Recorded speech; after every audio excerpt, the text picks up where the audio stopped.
Part 6. Trees. We are leaving the straight line behind now. From here on, our data branches. And the first branching structure is a wonderfully clever one. The heap. Imagine you need the biggest item from a constantly changing pile, over and over again. Sorting the whole thing, every single time would be madness. A heap is a binary tree with just one simple rule. Every parent is bigger than its children. So the champion, the maximum, is always sitting right there at the top. Reading it is instant. Insert a new value, and it bubbles up. Compare it to its parent. Bigger, swap, and repeat.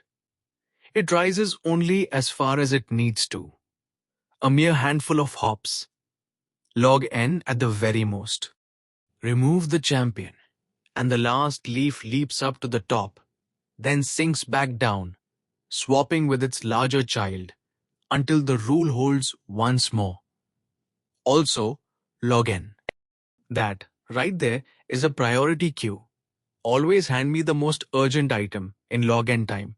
It powers Dijkstra's shortest paths, event simulations, and that top K query you run all the time. A heap does not keep everything sorted. It keeps just enough order to always know the winner. And that is a wonderfully cheap promise to keep.